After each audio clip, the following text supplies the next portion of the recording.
the servant of two shadows. In the ancient kingdom of Ilevara, where the sun rose like fire over red earth and the nights whispered secrets into the ears of those who dared to listen, there lived a servant no one truly understood. Their name was Aderin. No one knew where Aderin came from. No one knew their true age, and no one ever asked.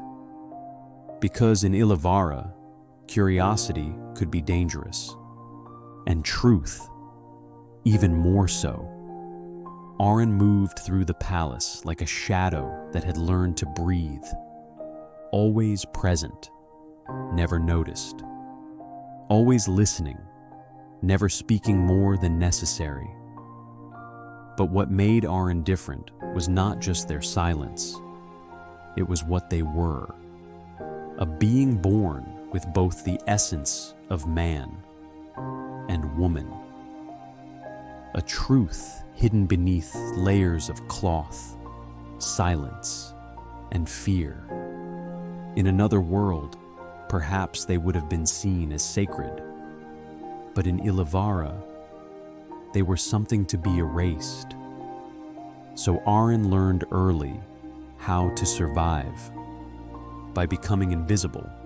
The royal palace of Ilevara was a place of beauty and rot.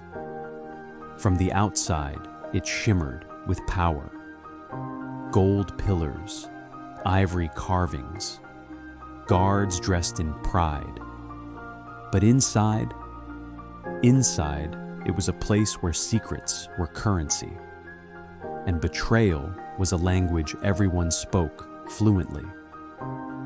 And Aderin understood that language better than anyone. The king, Oba Adesin, ruled with strength, but not with peace. His laughter was rare, his temper legendary, but his greatest companion was fear. Fear of losing power. Fear of enemies he could not see. And most of all, fear of a prophecy he could not escape. A prophecy he had tried to bury in blood. Aderin first heard of it on a night heavy with silence. They had been summoned to serve wine in the king's private chamber, a place where even the walls seemed to hold their breath. Inside, the king was not alone. A man stood before him, cloaked, masked, unnatural. A priest, not of the common shrines, but of something older, something darker. Aderin lowered their gaze as they poured the wine, but their ears remained open. "You told me it was done," the king said, his voice tight. "It should have been," the priest replied calmly. "Then why do I still feel it?" the king snapped. "Why does the fear remain?" The priest stepped closer. "Because fear does not come from what is dead," he said quietly. "It comes from what still lives." Silence.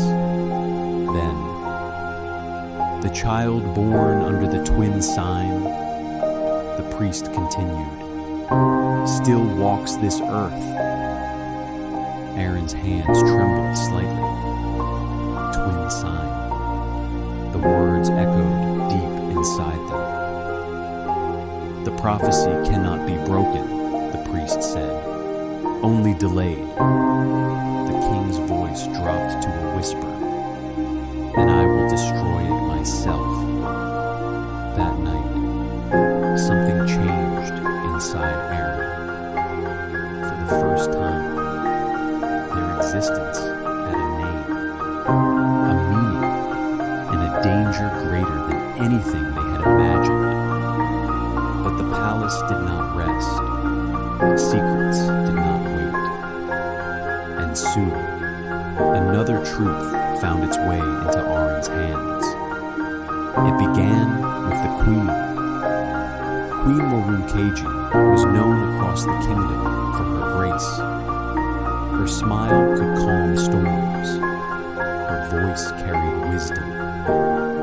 But behind closed doors, she was a woman slowly breaking. One evening, she summoned Aderin, not as a servant, but as something else. "Close the door," she said softly. Aderin obeyed. The room felt heavy, not with power, but with pain. "You see more than you say," the queen began. Aderin remained silent. "I need someone who will keep my truth," she continued, "even if it destroys me." A long pause.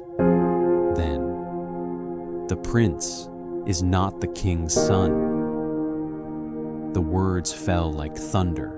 Aderin did not react, but inside, everything shifted.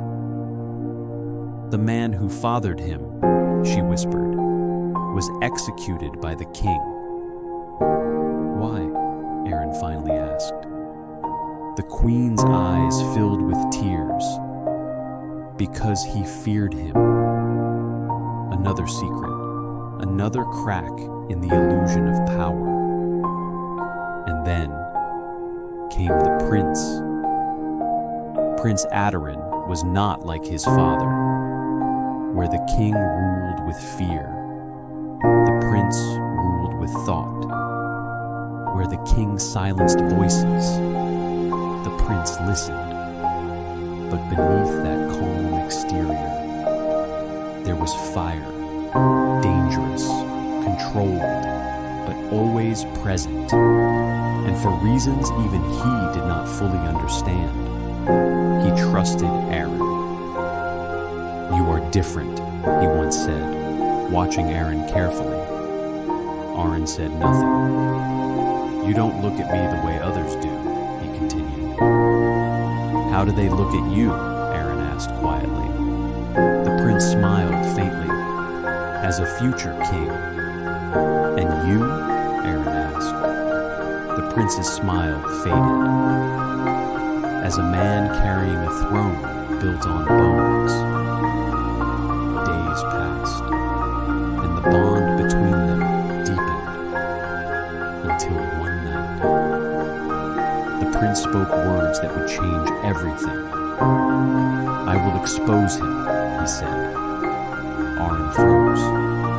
"My father," he continued, "his lies, his crimes, everything." "If you do that," Aderin said slowly, "you will destroy the kingdom." The prince looked at them. "Then maybe it deserves to be destroyed." And in that moment, Aderin realized something terrifying. The kingdom was not just standing on secrets, it was balancing on the edge of collapse. But none of it compared to the truth about Aderin.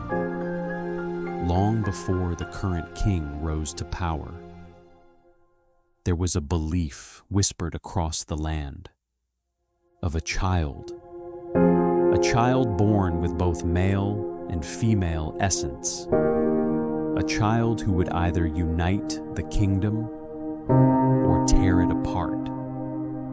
That child was Aderin, and the king had spent years hunting for them, killing for them, trying to erase a future he could not control. But fate had hidden Aderin in the one place he would never think to look, right beside him. The night of reckoning came without warning. The king summoned Aderin. This time, there was no wine, no pretense, only silence. "I know what you are," he said. Aderin did not deny it. "You should have died years ago," the king continued. Guards stepped forward, but before they could act, the doors burst open. "Stop!" The prince, standing tall, unafraid, You will not touch them, he said. The king's eyes burned with rage. You would defy me for this thing? The prince did not hesitate. I would defy you for the truth. A long, dangerous silence filled the room. Then the king laughed. You want truth? He said. Then hear it. He turned to Aderin. Tell him, he ordered. Aderin looked at the prince, and for the first time, they did not hide. I am the prophecy, Aderin said. I am what your father fears. Everything broke. The queen's secret came to light. The prince's rebellion ignited. The king's crime spilled into the open, and the palace turned into a battlefield of truth. Alliances shattered, loyalty dissolved, and fear returned, stronger than ever. But the greatest twist was yet to come. As chaos consumed the palace, the masked priest returned. You cannot escape destiny, he said. The king, desperate, turned to him. Help me stop this. The priest smiled. It is already too late. Then he looked at Aderin. You were never meant to be destroyed, he said softly. You were meant to choose. Choose what? Aderin asked. Balance or ruin. In the end, the king fell. Not by sword, but by truth. The prince took the throne, but victory felt empty because the people now knew everything, and knowledge changes power one quiet night. Aderin stood before the new king. You have what you wanted, Aderin said. Yes, Aderin replied, but it does not feel like victory. Aderin nodded. Because truth is not a reward, they said. It is a burden. The king looked at them. Who are you? Really? Aderin stepped closer. I am what your world tried to erase, they said. I am what it fears and what it needs. A long silence. Then, will you stay? The king asked. Aderin smiled faintly. I was never meant to belong, they said, only to change what does. And with that, they walked away, not as a servant, not as a shadow, but as something greater, something undefined, something powerful. And as the wind moved through Ilevara once more, it carried a truth the kingdom would never forget. Some are born to serve, others are born to rule, but a rare few are born to change the world entirely.